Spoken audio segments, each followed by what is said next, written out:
A man who doesn't wear a suit for work does not need a suit at all. So if I was to start building a wardrobe from complete scratch without buying a single full suit, where would I start?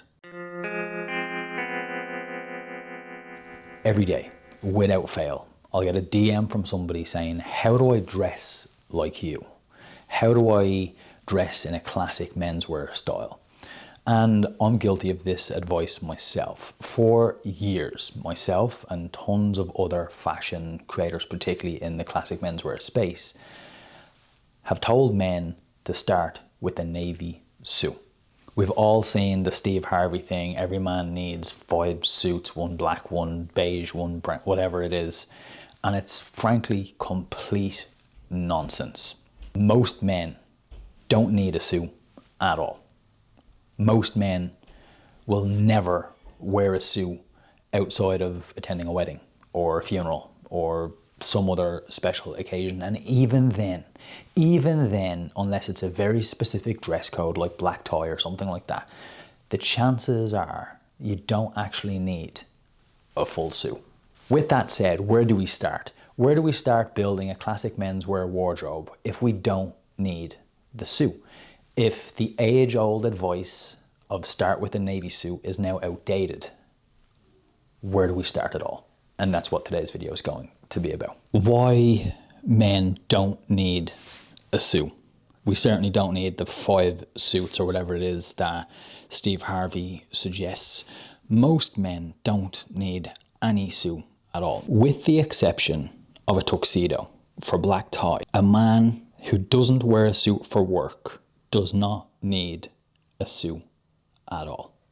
And that's coming from someone who owns a lot of suits and loves to wear a suit, loves to wear a double-breasted suit, loves to wear a 3-piece suit of multiple pinstripes. I have all the suits, and I'm telling you, you don't need them. Not in 2025. You just don't. And here's why. Is that a crack on my lens? So let's say you're looking to change your style. You're looking to build a classic menswear wardrobe. Let's say you work on a construction site. That's your 9 to 5. Or you drive a taxi cab, or a plethora of other jobs that you may have that do not constitute you wearing a suit or dressing up, wearing a shirt and a tie or sports coat, anything of that sort of vein. Let's say that's your day-to-day, Monday through Friday.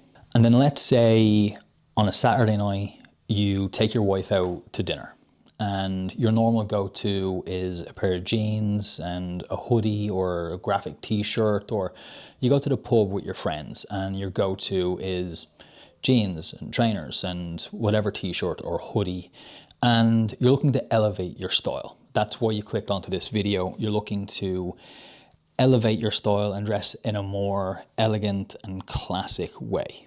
And that's not to say the way you're already dressing is not appropriate. You can dress whatever way you want, but let's just assume you're here because you want to change it.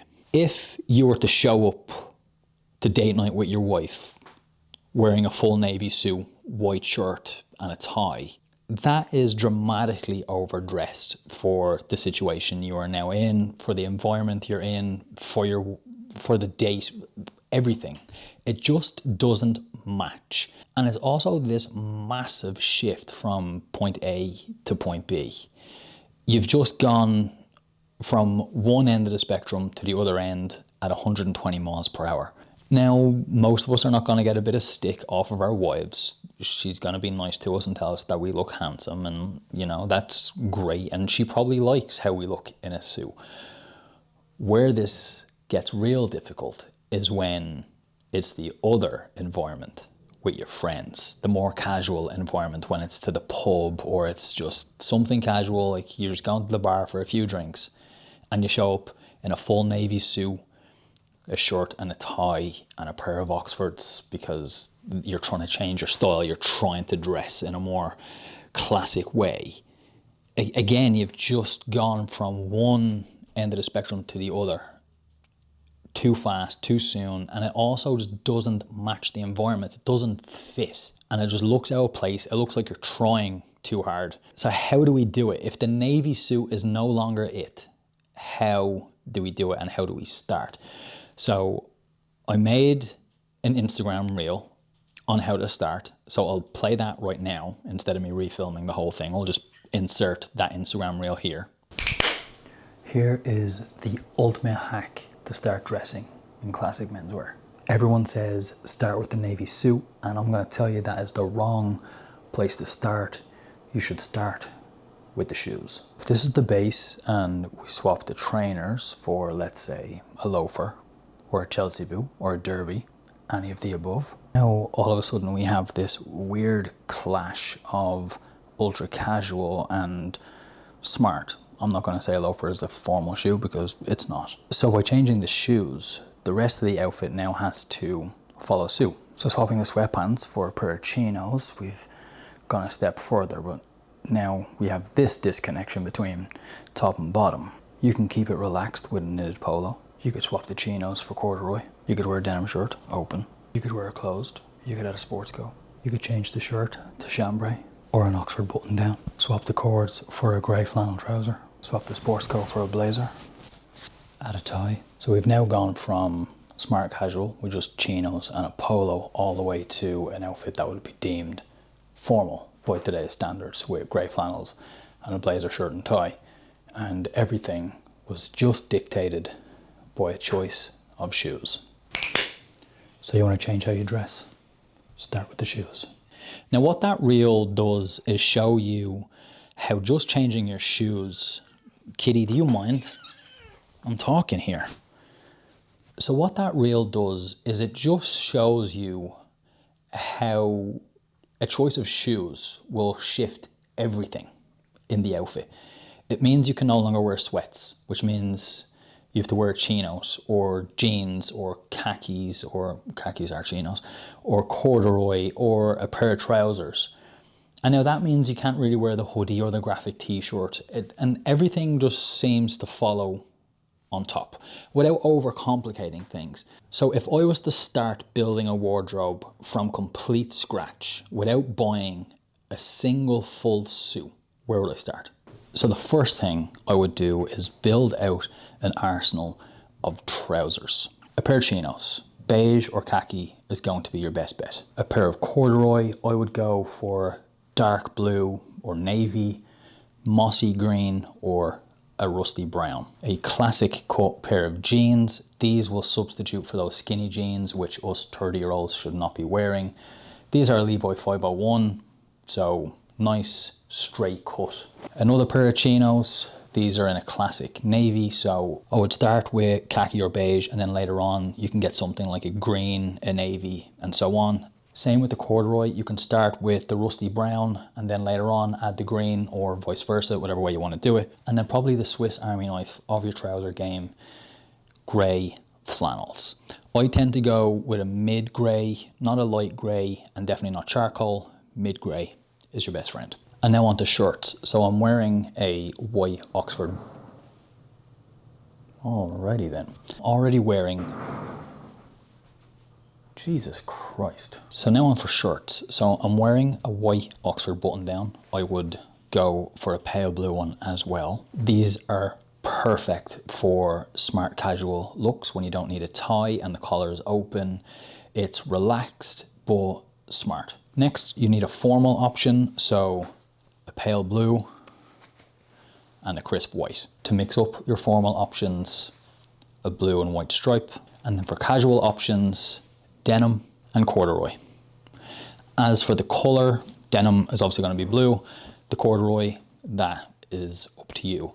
I tend to go with greens and browns. And now on to sports coats. And honestly, for most men, and honestly for most of you guys out there, you're probably only going to need one or maybe two, especially at the start, and then you can build up the arsenal over years. I'm giving you all this. It doesn't mean go out next week and drop thousands of dollars buying a whole new wardrobe. Buy one or two items every couple of months, and over the span of a couple of years, you will have built out an entire wardrobe, but you will also have trained your eye to put the outfits together. It's not gonna happen overnight, no matter how much money you spend. So, sports coats. I would go with a grey tweed, and then maybe a brown Glen check. It could be double-breasted or single-breasted. If Glen check isn't your preferred pattern, gun check. And if you are someone who finds themselves at the odd formal occasion throughout the year, a navy blazer. So if you are that person who finds yourself at the odd formal occasion throughout the year that's not black tie, this navy blazer and those grey flannels, a white shirt and a tie, and now you're dressed pretty much as formal as most people are going to get in today's ultra casual society. So if you added just the navy blazer and then one of those brown jackets, that's pretty much all the sports coats that you're gonna need.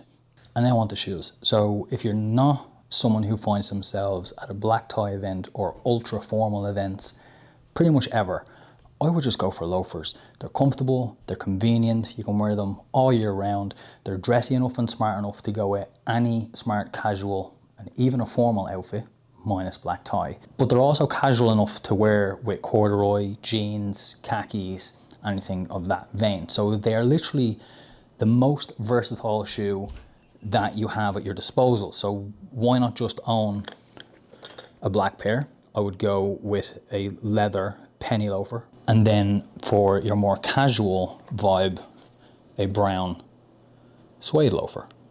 These ones are a Belgian style, but you could also opt for a leather style Belgian or a tassel loafer. Now the tassels will be even more casual than the penny loafers or the Belgian loafers. So that's why I tend to lean more towards the Belgians or the pennies, because they just hit that little sweet spot where they're casual enough to be worn with jeans, khakis, corduroy, anything of that vein, but definitely formal enough for me to wear with a full suit if I need to. And the last thing you need in your arsenal is going to be a long overcoat or top coat. Going for either camel or charcoal is going to be the safest bet. The camel is more versatile because it's more casual. Yes, it's absolutely capable of going over a tuxedo, going over a full suit, absolutely. But it's also capable of going over a classic pair of jeans and a polo t-shirt, or the flannels, or the corduroy, or the khakis, whatever it is. The camel is definitely the more versatile option. If you're going to buy just the one, I would make it a camel overcoat. I prefer double-breasted. I like how they sit when they're open. I love how it looks when it's closed. And I like when the collar is nice and big, so when it's cold out, you can pop the collar up. It's just an easier style, in my opinion. And then from there, you pretty much have everything. Trousers are going to be the base of the entire wardrobe, because when it's warmer out, just a smart trouser, a loafer, and a polo t-shirt is absolutely smart enough. You're going to look more dressed than the average person rocking around the streets in shorts and a graphic t-shirt. And as I've said before a million times, there's nothing wrong with wearing shorts and a graphic t-shirt. If that's your style, rock it. But if you want to dress more elegant, it doesn't need to be in a full suit and a tie and a hat and all the 9 yards to where it looks like you're borderline cosplaying. How do we make this realistic? How do we make it wearable on an everyday basis? And it's really simple. You just take everything and strip it right back. A smart pair of trousers, a pair of loafers, and a polo t-shirt. Okay, it's a little bit colder out, or we're going on a date night, or we're going to the pub, we're going to a nice cocktail bar. Okay, a smart pair of trousers, the loafers, swap the polo t-shirt for an Oxford button down, and you're good to go. Maybe you want to dress it up a little bit more. Maybe it's a fancier place. Maybe the dinner is a special occasion. The same smart trousers, the same loafers, the same Oxford button down. Throw a sports coat over it.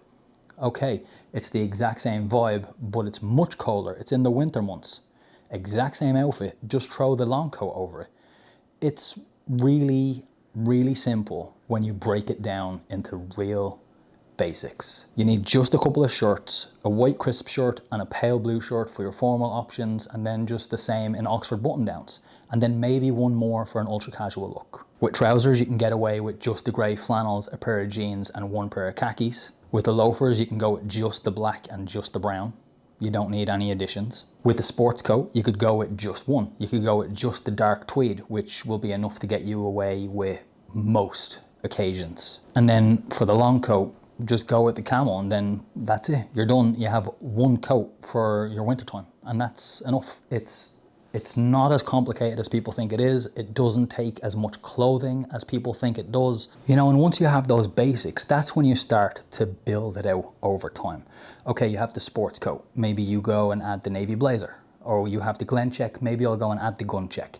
I have one in double-breasted, maybe I'll get that in single-breasted. So I have options. Your one winter coat is the long camel overcoat. So maybe next winter or the winter after that, you add something with a check, or maybe you add a vintage trench coat, or maybe you add the charcoal. You don't do this all at once. You go with the more versatile piece first, and then over time, you add more items so you have more options. And honestly, that's really it. That's all you need to start a classic menswear wardrobe. And if you're new at it and you're not really sure of the outfit combinations, as I said, start with the shoes. Just look at that Instagram reel where the shoes dictate the whole outfit. From the shoes, you change the trousers, from the trousers, you change the top, and then just go from there. And it's honestly way simpler than you think. And if you stick to really neutral colors like your blues, your whites, your browns, your mossy greens, like it really is harder to make a bad outfit than it is to make a good one. Yeah, kitty. Wow. So now you have the tools, and you don't need to go and spend a fortune. You don't need to go to a tailor and spend 10 grand building out this wardrobe. You can buy khakis and the jeans from Levi's. You can buy the chinos from Uniqlo. You can buy the corduroys from Uniqlo. The grey flannel trousers. The grey flannel trousers, I would suggest investing in. Kit Blake, I'll leave a link in the bio. Those things are bulletproof. They're probably the best quality flannel trousers that I've ever owned, ever worn, and they're absolutely amazing. I've owned them for years, and they're absolutely bulletproof. So if you're going to invest in a pair of the trousers, make it the grey flannels. With the shirts, Oxford button downs, again, all of the shirts that I've shown, you can get in Uniqlo, and then over time, save up a bit of money, get a really nice one. Maybe it's from Proper Cloth. Maybe this one is from J. Mercer in New York. Maybe you go and get it custom made from Indochino or Suit Supply, whatever it is. But at the beginning, it doesn't need to be to that end, to that scale. Just go spend $100 in Uniqlo and get a plain white, a plain blue, a blue and white stripe, and then a white and a blue Oxford button down. And then that's it, shirts are done. You don't need to think about them for quite a while. You can save up the money to buy really nice ones, and then toss out the Uniqlo ones and swap in the really nice ones. And then that's it, you're done. You have the nice ones for life.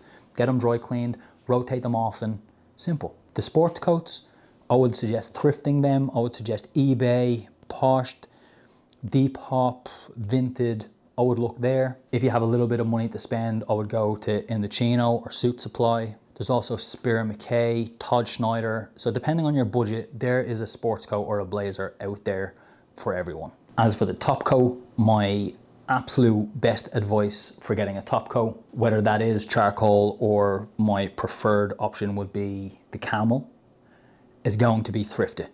It's going to be very difficult to get a really nice quality one brand new without spending quite a bit of money. So that's where you should save your money and thrift. And probably the most important part, probably the most important place to invest your money is the shoes. For years, when I was starting out on my sartorial journey, so to speak, for years I cheaped out on shoes. I was buying really crap shoes from the likes of ASOS or Zara or whatever it was, and they wouldn't last jig time. Then I started to invest in shoes, and I was able to bring them to a cobbler. I was able to get them repaired. I was able to get them resold, and I've had some of the shoes that I have now, I've had for 5, 6, 7 years. I think I have a pair of Oxfords in there that are 11 years old, and I've had them resold twice. So invest in the shoes. I'll leave a link to Mirquist. They're my friends. They're a Swedish brand. These are made in Portugal. I'm not sponsored. Stupid floor. I'm not sponsored, it's not an ad, they don't even know that I'm making this video, but they are really good friends of mine and I genuinely love the product and I wear them all the time. I have 2 pairs of these black penny loafers. The brown suede Belgians are also from them. So honestly, you could buy the only 2 pairs of loafers that you ever need from just Merquist. I'll leave a link in the bio. It's not an affiliate link or anything like that. They're just my friends. I'm happy to support a brand that I genuinely love and I would genuinely purchase myself. So for loafers, go there. If you want something with a little bit more kind of heritage or a little bit more options, G.H. Bass, who essentially invented the modern day penny loafer, their Ouija would be a really good one. It's just a little bit more expensive. And then after that, when it comes to accessories like hats or knitwear or watches, anything like that, those are things that you just add over time. And that's all your personal taste. Maybe you're a fedora guy, maybe you're a baker boy guy, maybe you're not a hat guy at all. My glasses are prescription, maybe you don't need glasses. Maybe you're a sunglasses person. As for watches, maybe it's a Casio, maybe it's a Rolex. Whatever it is, whatever what's in your budget, it doesn't really matter. My only preference would be not wearing a smartwatch or an Apple Watch with formal clothing. I have an Apple Watch, I wear it when I play golf. And that's kind of it. That's how to build an entire classic menswear wardrobe. So that's 4 or 5 pairs of trousers at max. It's 5 shirts at max. It's 1, maybe 2 sports coats max. It's 2 pairs of shoes max. 1 coat max. And that's it. That's the bones of an entire classic menswear wardrobe. If you worked in an office space, for example, with just what I've given you now, you could build 5 outfits for every work day that you have and never wear the same combination twice. It's really, really simple. So now all you have to do is do it. And please don't go spend a fortune. You really don't have to. Just start small and build up incrementally. Unless you have a bottomless pit of money, then by all means just go to Michael Andrews Bespoke in New York or Jay Mercer in New York and just give them like 20 grand and they'll build you like a whole wardrobe. Or my friend Adam at Acme. It's literally what he does for a living, is build people entire wardrobes and they don't have to lift a single finger, but it'll cost you like 50K. If that's your price point, go reach out to Adam. But if you're in more of the price bracket that I was in when I started my journey, I would do what I said to do. Uniqlo, thrift, invest in shoes, and then invest in a coat, thrift a coat, and then over time, replace those pieces with investment pieces. It's real simple. Okay, I have to go pick up Corinne from work, so let's clean up this and jump in the car.